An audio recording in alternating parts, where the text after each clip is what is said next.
Channel astro knowledge में। दोस्तों, आज की इस वीडियो में हम एक 40 वर्ष युवक की कुंडली का विश्लेषण करने जा रहे हैं, जिन्होंने अपने बर्थ डिटेल्स हमारे साथ शेयर किए हैं और एस्ट्रोलॉजी के माध्यम से अपने जीवन से जुड़े हुए कुछ प्रश्नों के उत्तर जानना चाहते हैं और साथ ही साथ ये चाहते हैं कि मैं इनकी कुंडली का पूर्ण विश्लेषण करूं।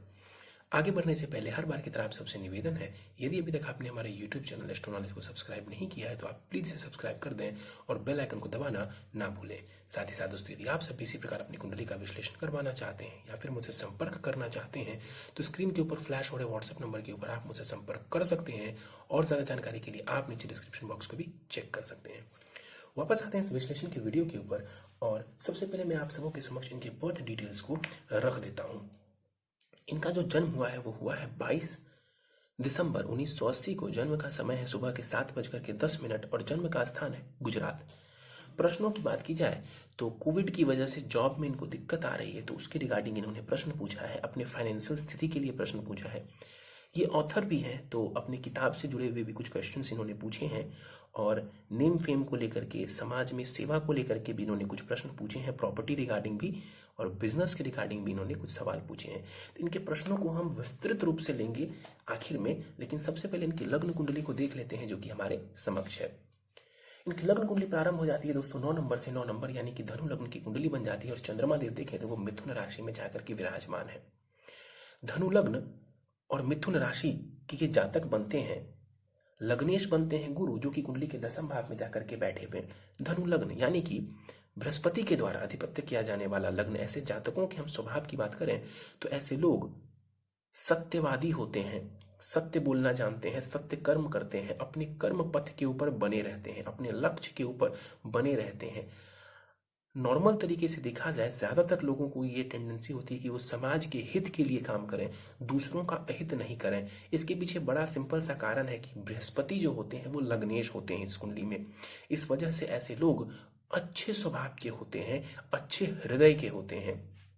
यहाँ पर लग्न का मान 4 डिग्री का है, यानी लग्न के पास बलाबल बहुत ज्यादा नहीं माना जाएगा। लग्न में देखें तो 3 ग्रह बैठे हुए हैं। यहाँ पर सूर्य, बुध एवं मंगल की युति हो रही है।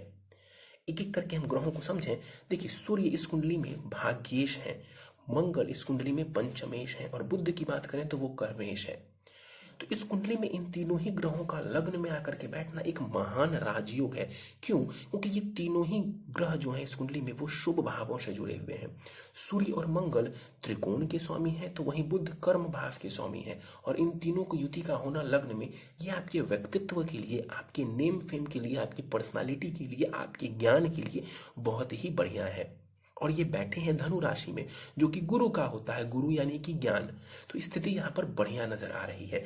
लग्न में देखें तो सूर्य बुध का बुधादित्य योग और सूर्य मंगल का यहाँ पर पराक्रम योग बना हुआ नजर आ रहा है। देखिए, भाग्येश का जाकर के लग्न में बैठना ये बहुत ही बढ़िया है। भाग्य से संबंधित सुख के लिए, उच्च शिक्षा के लिए, पिता से संबंधित लाभ के लिए। और यहाँ पर सूर्य का बैठना आपके कॉन्फिडेंस के लिए भी बहुत बढ़िया माना जाएगा, नेम फेम के लिए बढ़िया माना जाएगा।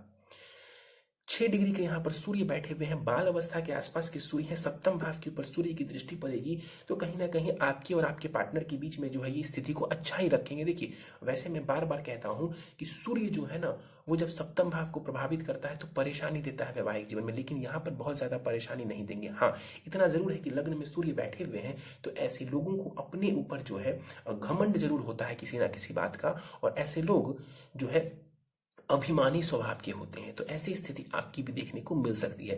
लेकिन चूंकि सूर्य इस कुंडली में भाग्येश है तो वो शुभ फल देंगे 100%। आगे बढ़ जाए, मंगल को देख लें तो 29 डिग्री के साथ मृत अवस्था में यहाँ पर मंगल देव विराजमान है और मंगल देव पंचमेश है इस कुंडली में, यानी कि शिक्षा संतान भाव के स्वामी ग्रह लग्न में जाकर के बैठे हुए हैं। तो स्थिति मंगल की भी बढ़िया है। केंद्र त्रिकोण राजयोग बना करके ये भी बैठे हुए। सूर्य का भी केंद्र त्रिकोण राजयोग बन रहा है, मंगल का भी केंद्र त्रिकोण राजयोग बन रहा है यहाँ पर, और लग्न में मंगल बैठे हुए। देखिए, एक अथॉरिटी वाली बात आपके अंदर होगी, कहीं ना कहीं एक कमांडिंग पोजीशन में आप जा सकते हैं, या कहीं ना कहीं आपका जो व्यक्तित्व है वो इस प्रकार का हो सकता है। डिसीजन लेने में आपको कोई खास परेशानी नहीं होनी चाहिए मेरे हिसाब से। तो ये चीजें जो है ये मंगल और सूर्य की वजह से आपको देखने को मिलेंगी। लग्न में सूर्य और मंगल बैठे हुए, थोड़ी टेंशन आपको रह सकती है। चिड़चिड़ापन हो सकता है, इसका आपको ध्यान रखने की आवश्यकता है। मंगल यहाँ पर देखें तो 29 डिग्री के साथ बैठे हुए हैं, मृत अवस्था में है, तो बल थोड़ा कम है मंगल के पास। इनकी दृष्टियों की बात करें तो कुंडली के चतुर्थ भाव के ऊपर मंगल की दृष्टि पड़ेगी तो यहाँ पर भूमि से जुड़ा हुआ सुख देंगे, प्रॉपर्टी से जुड़ा हुआ सुख देंगे और गाड़ियों से भी जुड़ा हुआ सुख ये मंगल आपको देने वाले होंगे। सप्तम भाव के ऊपर मंगल की दृष्टि पड़ेगी, मंगल की दशा वगैरह चलती है तो पत्नी के साथ थोड़े बहुत मतभेद हो सकते हैं। अष्टम भाव के ऊपर जो मंगल की दृष्टि पड़ेगी ये नीच की राशि को देखेंगे, तो मंगल की दशा में गाड़ी वगैरह सावधानी से चलाएं, चोट चपेट के योग बन जाते हैं मंगल की दशा में।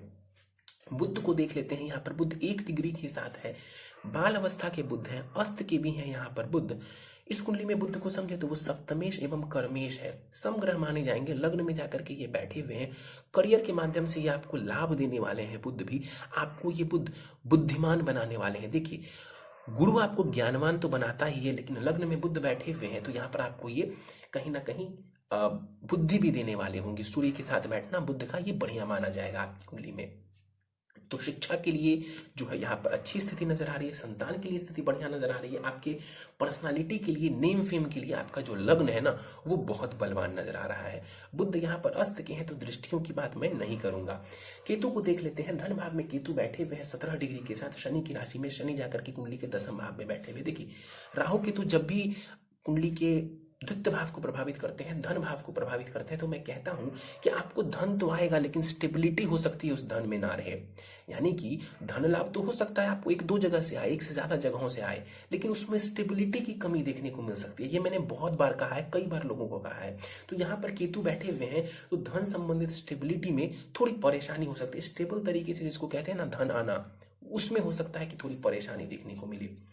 केतु यहाँ पर दृष्टि डालेंगे कुंडली के 6ठे भाव के ऊपर। केतु की दशा चलती है, स्वास्थ्य का ध्यान रखेंगे, शत्रुओं के ऊपर आप विजय हासिल करेंगे। इनकी दृष्टि पड़ेगी कुंडली के 8वें भाव के ऊपर। फिर से बोलूंगा कि केतु राहु की दशा चलती है तो अप्स एंड डाउन्स की स्थिति जीवन में देखने को मिलेगी। 10वें भाव के ऊपर केतु की दृष्टि का पड़ना कहीं ना कहीं करियर में बदलाव की भी संकेत देता है। चंद्रमा को देख लेते हैं, 10 डिग्री के साथ यहाँ पर चंद्रमा देव बैठे हुए हैं। बलाबल बहुत अच्छा है, कुमार अवस्था में चंद्रमा बैठे हुए हैं। इस कुंडली में चंद्रमा को समझे तो वो अष्टमेश है। अष्टमेश होते हुए भी चंद्रमा को यहाँ पर हम मारक ग्रह नहीं कहेंगे, मारक ग्रह नहीं कहेंगे, लेकिन हाँ जाकर के चंद्रमा कुंडली के 7वें भाव में बैठ गए जो कि मारक स्थान होता है, तो अब ये चंद्रमा कारक नहीं कहलाएंगे। 7वें भाव में चंद्रमा का बैठना ये सुंदर पत्नी देता है, पत्नी केयर करने वाली होती है।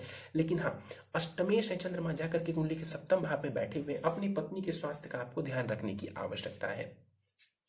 7वें भाव में चंद्रमा बैठे हुए लग्न को देख रहे हैं तो ये आपकी पर्सनालिटी को और भी बढ़िया करने वाले होंगे।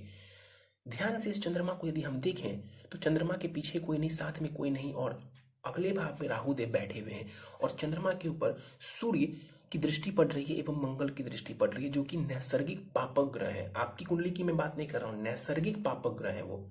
तो यहां पर जो चंद्रमा है इनको केमद्रम दोष लग रहा है, केमद्रम दोष यहाँ पर चंद्रमा को लग रहा है, जिस वजह से आपके मन में कई प्रकार के विचार आएंगे। सब कुछ आपको मिल भी जाएगा तो कहीं ना कोई इच्छा आपकी बाकी रह जाएगी, मतलब मन में आपके कुछ ना कुछ चलता रहेगा।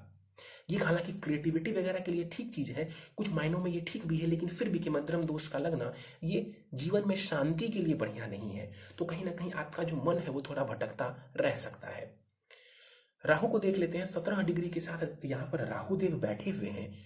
बलाबल बढ़िया है राहु के पास, चंद्रमा की राशि में बैठे हुए, चंद्रमा 7वें भाव में बैठे हुए। देखिए राहु की दशा चलती है, अंतर दशा चलती है, जीवन में बदलाव आएगा। जीवन में अप्स एंड डाउन्स आपको देखना पड़ेगा, चाहे वो अप्स एंड डाउन्स आप देखना पसंद करें अथवा नहीं करें, लेकिन राहु यहाँ पर आपको अप्स एंड डाउन्स जरूर देंगे। क्यों? क्योंकि एक तो राहु 8वें भाव में बैठा हुआ है जो कि अप्स एंड डाउन्स का होता है, सडन चेंजेस का होता है। दूसरा राहु का नेचर भी है ऐसा कि वो सडन चेंजेस दे, और तीसरा चंद्रमा के घर में यहाँ पर राहु देव बैठे हुए हैं जिसका स्वभाव खुद भी चंचल होता है। इस वजह से राहु की दशा चलती है तो उस दौरान कोशिश करेंगे कि कोई बहुत मेजर डिसीजन लाइफ में नहीं लें, बहुत मेजर डिसीजन लाइफ में नहीं लें, और बदलाव खुद से करने की कोशिश मत करें। बहुत बड़ा डिसीजन लेना भी हो तो परिवार वालों की सलाह से लेंगे तो स्थिति बढ़िया रहेगी। राहु की दृष्टि पड़ेगी कुंडली के 12वें भाव के ऊपर, विदेश की यात्राएं, धन का व्यय। द्वितीय भाव के ऊपर इनकी दृष्टि पड़ेगी, वाणी का ध्यान रखिए, वाणी का आपको ध्यान रखने की आवश्यकता है। कुंडली के 4th भाव के ऊपर राहु की दृष्टि पड़ेगी तो कई बार घर में कलह की स्थिति आ सकती है यदि राहु की दशा चलती है, यानी उस दौरान टेंशन का माहौल थोड़ा बहुत घर में देखा जा सकता है। दसम भाव को देख लेते हैं। दसम भाव में यहाँ पर देखें तो दो ग्रह युति बना करके बैठे हुए हैं, शनि एवं गुरु। इनकी डिग्रियों को जरा ध्यान से देखिए। 15 डिग्री के शनि है, 15 डिग्री के गुरु है, यानी कि एग्जैक्ट पोजीशन के ऊपर शनि एवं गुरु युति बना करके बैठे हुए हैं। शनि गुरु की युति दसम भाव में होना ये कहीं ना कहीं करियर में स्ट्रगल की स्थिति आपको दिखा सकता है, करियर में थोड़ी परेशानी दे सकता है। क्यों? क्योंकि शनि इस कुंडली में कारक नहीं होते हैं। शनि इस कुंडली में धनेश है एवं तृतीयेश है, वो मारक ग्रह की श्रेणी में आएंगे, कारक ग्रह की श्रेणी में नहीं आएंगे। अब क्या किया शनि ने, माफ करिए, गुरु के साथ बैठ गए, एक ही डिग्री पे बैठ गए, तो यहां पर गुरु थोड़े पीड़ित हो जाएंगे, गुरु थोड़े पीड़ित हो जाएंगे। और हम सभी को पता है कि शनि का काम है डिले करना। कार्य कभी शनि मना नहीं करते कि नहीं होगा, लेकिन उस कार्य के पूरा होने में शनि डिले खड़ी करते हैं। तो यहाँ पर शनि आपको कर्म संबंधित यानी कार्य क्षेत्र में थोड़ी डिले की स्थिति, थोड़ी परेशानी खड़ी कर सकते हैं। यहाँ पर देखा जाए गुरु को हम देखते हैं लग्नेश एवं सुखेश का जाकर के कुंडली के दसम भाव में बैठना ये बहुत ही बढ़िया माना जाएगा। बुध एवं गुरु के बीच में राशि का परिवर्तन हो रहा है, महान राजयोग ये कहलाएगा। करियर के लिए बहुत बढ़िया है, नेम फेम के लिए ये बहुत बढ़िया है, अपने दम पर आप कुछ हासिल करना चाहते हैं इसके लिए भी ये परिवर्तन योग बहुत ही बढ़िया माना जाएगा। आप ऐसे व्यक्ति हैं जिसको किसी और की आवश्यकता नहीं है कुछ बड़ा करने के लिए या जीवन में कुछ भी करने के लिए, आप खुद ही काफी हैं, आप खुद ही काफी हैं। ये बात मैं बहुत जिम्मेदारी के साथ आपको कह सकता हूं। तो यहाँ पर गुरु की स्थिति बहुत बढ़िया है। गुरु बुध का यहाँ पर जो राशि का परिवर्तन हो रहा है ये भी शुभ माना जाएगा।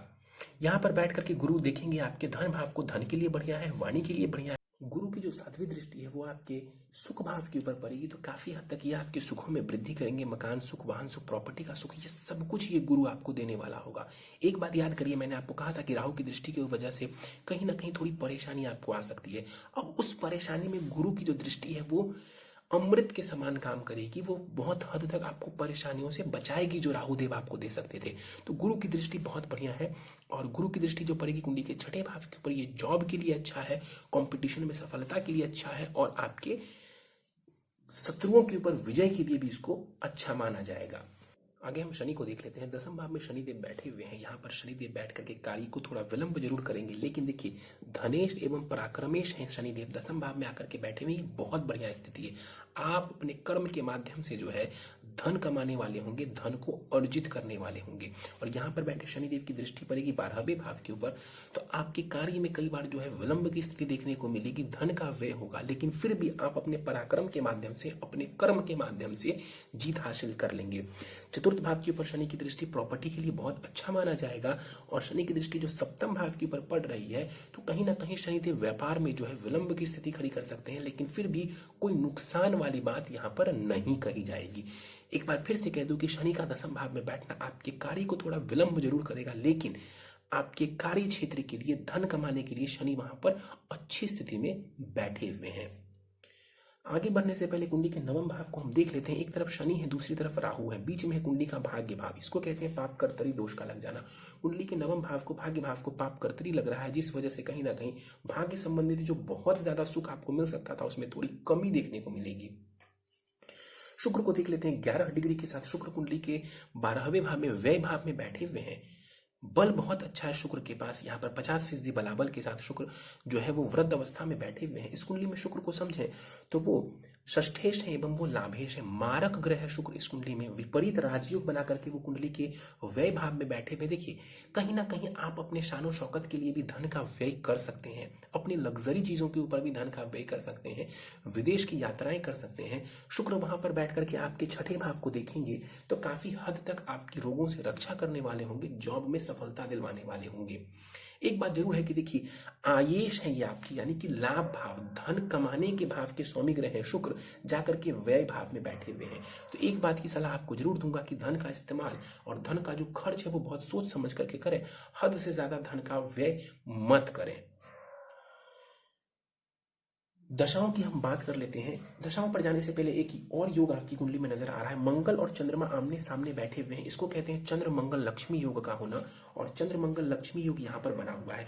उसी प्रकार सूर्य और चंद्रमा आमने सामने है, ये पूर्णिमा योग का निर्माण होता है। तो ये स्थिति भी आपके लिए बढ़िया मानी जाएगी। सूर्य और चंद्रमा पूर्णिमा में बली हो जाते हैं, खास करके चंद्रमा। दशाओं की हम बात करें तो शनि की महादशा आपको चल रही है। शनि की महादशा 9 मार्च 2028 तक आपको रहने वाली है, और शनि की दशा में फिलहाल चंद्रमा की अंतर्दशा चल रही है जो कि 11 सितंबर 2021 तक रहने वाली है। अब देखिए, आपकी कुंडली में चंद्रमा अष्टमेश है। इस दौरान आपके जीवन में अप्स एंड डाउन्स आपको देखने को मिले होंगे।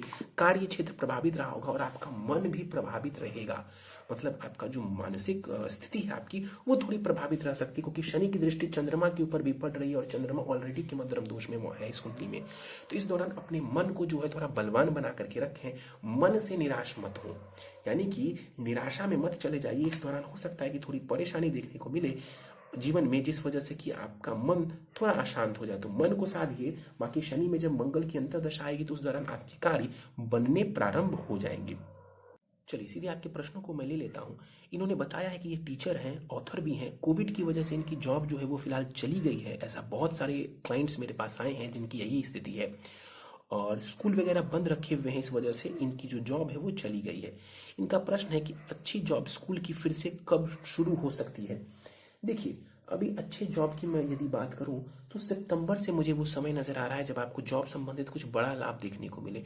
योग अभी भी है, योग अभी भी चल रहा है, मैं मना नहीं करूंगा। योग अप्रैल तक बना हुआ है, लेकिन सितंबर से बहुत अच्छा योग नजर आ रहा है। अप्रैल तक याद रखिए कि 6 अप्रैल तक वो योग बना हुआ है जब आपकी नौकरी लग सकती है, 6 अप्रैल तक।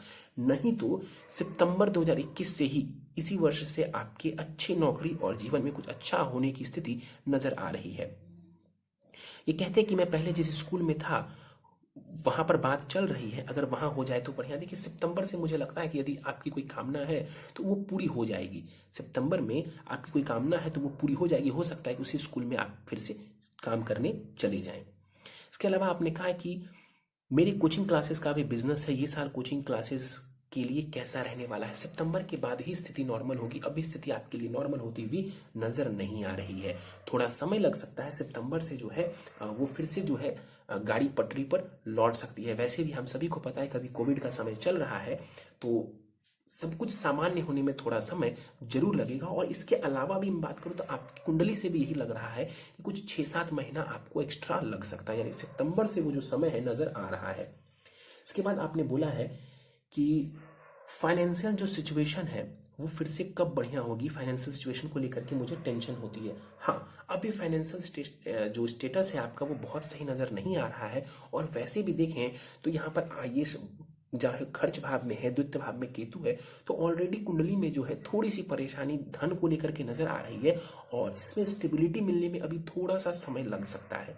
स्टेबिलिटी मिलने में धन संबंधित थोड़ा समय लग सकता है। अभी जो कोविड का पीरियड है और वैसे भी आपको परेशानी चल रही है, इसमें थोड़ा सा समय आपको लग सकता है। इसके बाद इन्होंने पूछा है, मैं अभी बुक लिख रहा हूं, वो मार्च अप्रैल में पब्लिश होगी, उस बुक का रिस्पॉन्स कैसा रहेगा। यदि संभव हो तो 2-3 महीना आगे बढ़ा लें, सितंबर से उस किताब को निकाल सकते हैं तो सितंबर की डेट ले लें जब आप उस किताब को पब्लिश करें।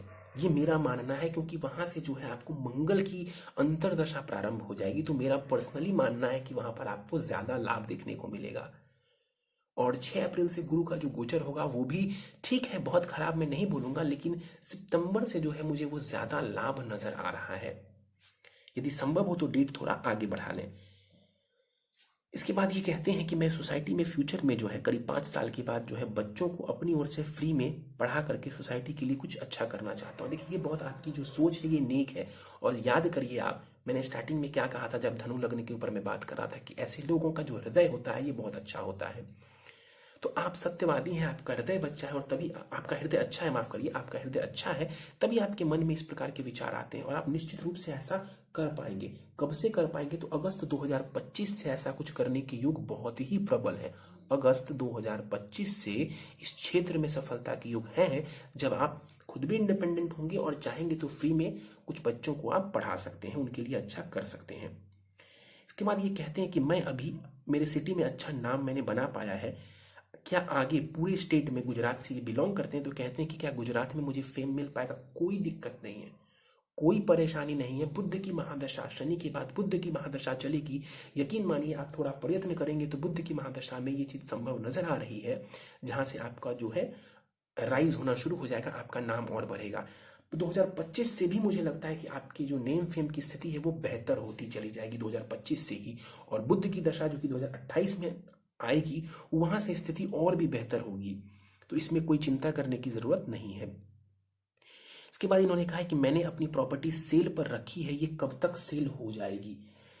देखिए, प्रॉपर्टी के रिगार्डिंग आप कह रहे हैं, कुंडली के चतुर्थ भाव से हम प्रॉपर्टी को देखते हैं और गुरु जो है वो दसम भाव में बैठे हुए जो इस भाव के स्वामी ग्रह बनते हैं। देखिए, अप्रैल 2022 में प्रॉपर्टी संबंधित अच्छा लाभ मुझे नजर आ रहा है। कब अच्छा लाभ नजर आ रहा है? अप्रैल 2022 में मुझे प्रॉपर्टी संबंधित बढ़िया लाभ देखने को मिल रहा है।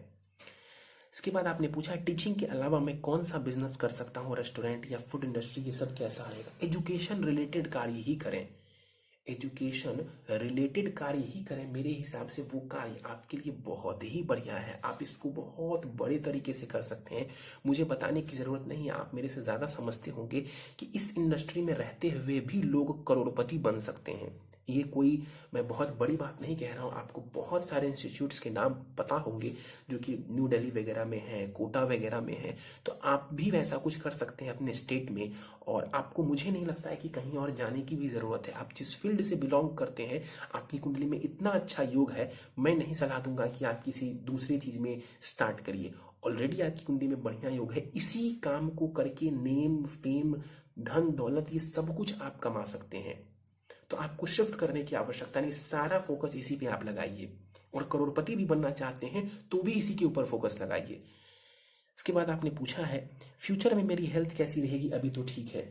देखिए, जब राहु की दशा या अंतरदशा चले जीवन में, जब राहु की दशा अंतरदशा चले जीवन में, उस दौरान थोड़ी सावधानी बरतेंगे। बाकी मुझे कहीं पर कोई परेशानी नजर नहीं आ रही है। आयु वगैरह यहाँ पर सब कुछ बढ़िया नजर आ रहा है, कोई बहुत मेजर परेशानी मुझे नजर नहीं आ रही है। राहु की दशा चलती है, थोड़े अप्स एंड डाउन्स होंगे, वो स्वास्थ्य में भी हो सकते हैं, बस। तो कोई चिंता की बात नहीं, आयु ठीक है, हेल्थ बढ़िया है। कुंडली के योग के बारे में आप जानना चाहते हैं। देखिए, कुंडली के योग के बारे में कहूं तो लग्न और कर्मेश, लग्नेश और कर्मेश के बीच में ये जो राशि का परिवर्तन है, ये बहुत जबरदस्त राजयोग है, ये महापरिवर्तन राजयोग कहलाएगा। सूर्य का जाकर के केंद्र त्रिकोण राजयोग बनाना बहुत अच्छा है। मंगल केंद्र त्रिकोण में है, बहुत अच्छा है। सूर्य मंगल पराक्रम योग बना रहे हैं, सूर्य बुध बुधादित्य योग बना रहे हैं। ये योग सब बहुत अच्छा नजर आ रहा है कुंडली में। मंगल और चंद्रमा आमने सामने लक्ष्मी योग है, सूर्य चंद्रमा आमने सामने है, ये पूर्णिमा योग का निर्माण हो रहा है। तो स्थिति बहुत ही बढ़िया है। इसके अलावा गुरु और चंद्रमा को देखिए तो ये भी केंद्र में बैठे हुए हैं। इसको गज केसरी योग का भी नाम देते हैं। तो गज केसरी योग भी आपकी कुंडली में बनता हुआ नजर आ रहा है। तो ये नेम फेम धन दौलत के लिए बहुत बढ़िया है। तो योग की कोई कमी नहीं है आपकी कुंडली में, बहुत अच्छी कुंडली है आपकी। इन्होंने बताया कि मैंने बुध जो है वो सिल्वर अंगूठी में पहना है। अच्छा, ये कहना चाह रहे हैं कि बुद्ध की जो रिंग है, मतलब पन्ना है, मैंने धारण किया। ठीक है, आपने कर्मेश को धारण किया है, ठीक है, हालांकि बहुत रिक्वायर्ड तो नहीं था, लेकिन ठीक है, आप कुछ अच्छा करना चाहते हैं करियर में, आप कर सकते हैं। बुद्ध का रत्न धारण कर सकते हैं, धारण करना गलत नहीं है। धन प्राप्ति के योग बताएं। ठीक है, मैं आपको उपाय में धन प्राप्ति संबंधित और भी ज्यादा योग उपाय जो है बता दूंगा कि किस माध्यम से जो है आप और ज्यादा धन लाभ कमा सकते हैं। उपाय पर जाने से पहले आपकी नवमांश कुंडली जो है वो मेरे समक्ष है। आपकी नवमांश कुंडली 2 नंबर से प्रारंभ होती है, यानी कि वृषभ लग्न की बनती है। लग्न में ही शनि गुरु बैठे हुए। देखिए, जितने भी डिविजनल चार्ट्स को आप यदि देखेंगे तो ज्यादातर जगह पर आपको शनि गुरु की युति मिल जाएगी। लगभग हर डिविजनल चार्ट में आपको शनि गुरु साथ में मिल जाएंगे। तो वहां पर भी स्थिति मुझे बढ़िया लग रही है। विवाह संबंधित चीजों के लिए हम नवमांश को देखते हैं। पत्नी के स्वास्थ्य का थोड़ा ध्यान रख लीजिए। शुक्र वहां पर बहुत अच्छा है, तो स्त्री सुख अच्छा नजर आ रहा है। इसके अलावा भी आपका जो नवमांश चार्ट है वो मुझे ठीक नजर आ रहा है, अच्छा नजर आ रहा है, कोई खास परेशानी नहीं है। सूर्य थोड़े कमजोर हो रहे हैं वहां पर, सूर्य थोड़े से कमजोर हो रहे हैं क्योंकि वो केतु के साथ जाकर के बैठे हुए और राहु के सामने हैं। तो जितने अच्छे यहाँ पर सूर्य नजर आ रहे हैं उतने अच्छे सूर्य नवमांश में नहीं है, लेकिन फिर भी स्थिति ठीक ठाक कहलाएगी और कोई परेशानी की बात नहीं। पत्नी के स्वास्थ्य का थोड़ा ध्यान रखेंगे आप। उपाय के ऊपर चलते हैं। नित्य हनुमान चालीसा को 3 बार पढ़ना चाहिए और ओम शन शनिश्चराय नमः इस मंत्र का 1 माला जाप संध्या काल को आपको करना चाहिए। हर शनिवार सरसों तेल का दिया यदि संभव हो तो पीपल के पेड़ के पास जाकर के जला दें।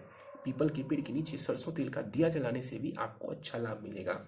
हर सोमवार शिवलिंग के ऊपर जल दूध से अभिषेक करेंगे। ये उपाय आपको आजीवन करना है, शिवलिंग वाला उपाय। और जो शनिदेव का जो मैंने उपाय दिया है पीपल के पेड़ वाला और ओम शं शनिश्चराय नमः का जो मंत्र दिया है, ये शनि की महादशा तक जरूर आप कीजिए। माणिक रत्न आप धारण कर सकते हैं, माणिक्य आप धारण कर सकते हैं। आपने ऑलरेडी पन्ना धारण किया हुआ है, इसके अलावा आप माणिक्य धारण कर सकते हैं। पन्ना और माणिक एक साथ धारण किया जाता है। 7 रत्ती का माणिक आप धारण करिए। जो नेम फेम आप चाहते हैं, जो ख्याति आप चाहते हैं, वो आपको मिलनी और भी ज्यादा प्रारंभ हो जाएगी। इसके अलावा श्री सुक्तम का पाठ करेंगे और ओम गंग गणपतये नमः गणेश जी का जो मंत्र है, इसका भी एक माला आप जाप करेंगे। तो यदि ये सारे उपाय आप करते हैं तो निश्चित रूप से आप देखेंगे कि ये जो पूरी कुंडली है ना, ये जो पूरी कुंडली है, इसका जो स्ट्रक्चर है वो बहुत हद तक चेंज हो जाएगा। यानी ये कुंडली बहुत फेवरेबल हो जाएगी आपके लिए। जहां जहां पर लूप होल मुझे नजर आता है, वहीं वहीं पर मैं उपाय देता हूं लोगों को, उसी उसी चीज के उपाय। तो ये सारे उपाय आप करेंगे तो कुंडली के ज्यादातर चीजें आपके लिए पॉजिटिव हो जाएंगी। और कुंडली वैसे भी आपकी बहुत ही बढ़िया है, तो जीवन में और फ्यूचर में आप बहुत अच्छा करने वाले हैं। चलिए, तो दोस्तों ये था इस 40 वर्ष युवक की कुंडली का विश्लेषण। मुझे उम्मीद है कि आपको हमारा ये कुंडली विश्लेषण का वीडियो पसंद आया होगा। यदि वीडियो पसंद आया तो आप इसे लाइक करें, शेयर करें। अभी तक आपने हमारा YouTube channel astro knowledge subscribe नहीं किया है तो आप प्लीज इसे सब्सक्राइब कर दें और बेल आइकन को दबाना ना भूलें। साथ ही साथ दोस्तों, यदि आप सब इसी प्रकार अपनी कुंडली का विश्लेषण करवाना चाहते हैं या फिर मुझसे संपर्क करना चाहते हैं तो स्क्रीन के ऊपर फ्लैश हो रहे व्हाट्सएप नंबर के ऊपर आप मुझसे संपर्क कर सकते हैं। और ज्यादा जानकारी के लिए आप नीचे डिस्क्रिप्शन बॉक्स को भी चेक कर सकते हैं। इस वीडियो में फिलहाल इतना ही दोस्तों। आप सभी का बहुत बहुत धन्यवाद।